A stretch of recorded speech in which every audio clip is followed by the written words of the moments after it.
ಹೂವಿನ ಮಾರ್ಕೆಟ್ಗೆ ನುಗ್ಗಿ ರೌಡಿ ಶೀಟರ್ ದಾಂಧಲೆ ಮಾಡಿದ್ದಾನೆ. ಮಹಿಳೆ ಜೊತೆಗೆ ಅಲ್ಲಿ ರೌಡಿ ಶೀಟರ್ ಹೂವಾ ರಮೇಶ್ ದರ್ಪವನ್ನ ಮೆರೆದಿರುವುದು. ರೌಡಿ ಶೀಟರ್ ಹೂವಾ ರಮೇಶ್ ಮಾರ್ಕೆಟ್ನಲ್ಲಿದ್ದಂತಹ ಮಹಿಳೆ ಜೊತೆಗೆ ದರ್ಪ ಮೆರೆದಿದ್ದಾರೆ. ಬೆಂಗಳೂರಿನ ಅಗ್ರಹಾರ ದಾಸರಹಳ್ಳಿಯ ಮಾರ್ಕೆಟ್ನಲ್ಲಿ ನಡೆದಂತಹ ಘಟನೆ. ಏಕಾಏಕಿ ಬಂದು ಮಹಿಳೆಯ ಮೇಲೆ ಹಲ್ಲೆಗೆ ಯತ್ನ ನಡೆಸಿರುವುದು. ಅಷ್ಟೇ ಅಲ್ಲ, ಅವಾಚ್ಯ ಶಬ್ದಗಳಿಂದ ನಿಂದಿಸಿದ್ದಾರೆ. ಆ ಮಹಿಳೆಗೆ ನಿಂದಿಸಿ ಮಹಿಳೆ ಮೇಲೆ ಹಲ್ಲೆಗೆ ಯತ್ನ ಆಗಿದೆ ಈ ರೌಡಿ ಶೀಟರ್ನಿಂದ. ಜನವರಿ 3ರಂದು ಸಂಜೆ 6 ಗಂಟೆಗೆ ನಡೆದಿರುವಂತಹ ಘಟನೆ. ತಡವಾಗಿ ಬೆಳಕಿಗೆ ಬಂದಿದೆ. ಮಾರ್ಕೆಟ್ನಲ್ಲಿ ಹವಾ ಮೇಂಟೈನ್ ಮಾಡೋಕೆ ಅಂತ ಈ ರೀತಿ ಈತ ದುರ್ವರ್ತನೆ ತೋರಿರುವ ದೃಶ್ಯದಲ್ಲಿ ನೋಡ್ತಾ ಇದ್ವಿ. ಇದು ಹಲ್ಲೆ ಮಾಡಿದಂತ ಸಂದರ್ಭದ ದೃಶ್ಯಗಳಿದು. ರೌಡಿ ಶೀಟರ್ ಹೂವಾ ರಮೇಶ್ ಈತನ ಹೆಸರು. ರೌಡಿ ಶೀಟ್ ಓಪನ್ ಇದೆ. ಮಹಿಳೆ ಮೇಲೆ ಈತನ ದರ್ಪ. ರೌಡಿ ಶೀಟರ್ ಅನ್ನೋದನ್ನ ತೋರಿಸ್ಕೊಳ್ಳೋದಕ್ಕೆ ಮಾರ್ಕೆಟ್ನಲ್ಲಿ ತನ್ನದೇ ಹವಾ ಇರಬೇಕು, ಹವಾ ಮೇಂಟೈನ್ ಆಗಬೇಕು ಅನ್ನುವಂಥ ಕಾರಣಕ್ಕಾಗಿ ಈತ ಈ ರೀತಿಯಾಗಿ ಅಂದ್ರೆ ಕಾಲ್ ಕೆರೆದು ಕಂಡವರ ಜೊತೆ ಜಗಳ ಮಾಡಿದರು. ದಾಸರಹಳ್ಳಿ ಅಗ್ರಹಾರದಲ್ಲಿ ನಡೆದಂತಹ ಘಟನೆ ಇದು ಬೆಂಗಳೂರಲ್ಲಿ.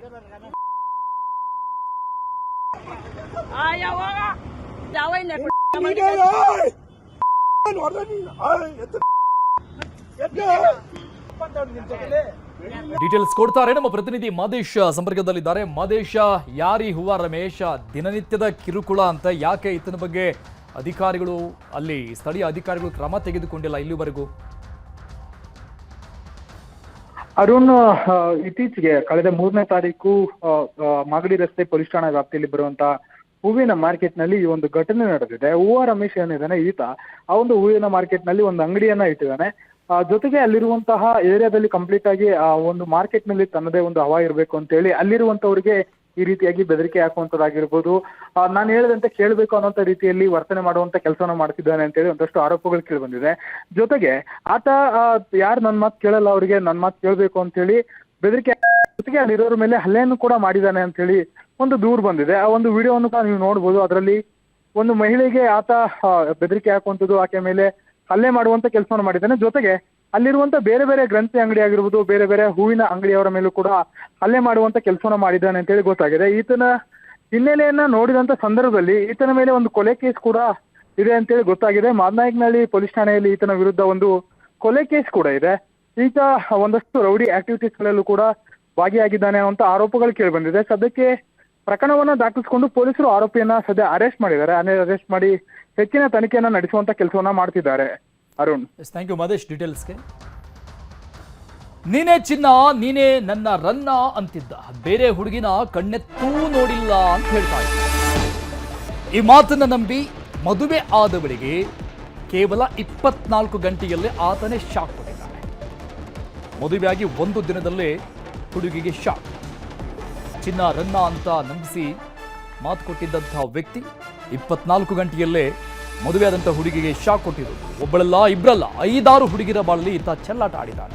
ತಾಳಿ ಕಟ್ಟಿದ ದಿನಾನೇ ಪ್ರಿಯಕರಣ ರಾಸಲೀಲೆಗಳು ಬಯಲಾಗಿದೆ. ಇದಾದ್ಮೇಲೆ ಮರುದಿನ ತಾಳಿಯನ್ನ ಬಿಚ್ಚಿಟ್ಟು ಯುವತಿ ಹೋಗಿದ್ದ.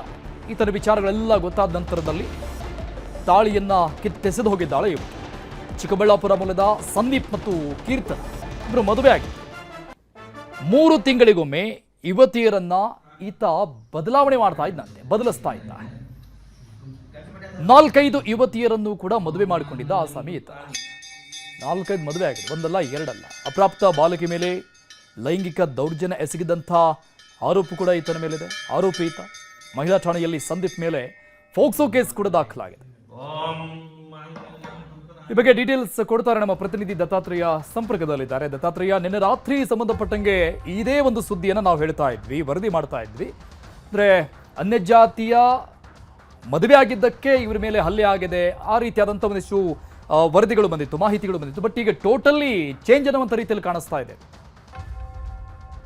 ಅರುಣ್, ಖಂಡಿತವಾಗಿಯೂ ಕಳೆದ ದಿನವಷ್ಟೇ ಒಂದು ಮದುವೆಯಾಗಿ ಪೊಲೀಸರ ಮೊರೆಯಾಗಲು ಒಂದು ಅಂತರ್ಜಾತಿ ವಿವಾಹವಾಗಿದ್ದಂತಹ ದಂಪತಿಗಳು ಯಾರಿರ್ತಾರೋ ಅವರು ಬರುತ್ತಿದ್ದಂತಹ ವೇಳೆ ಚಿಂತಾಮಣಿಯಿಂದ ಶಿಡ್ಲಘಟ್ಟ ಹಾಗೂ ಚಿಕ್ಕಬಳ್ಳಾಪುರ ಮಾರ್ಗವಾಗಿ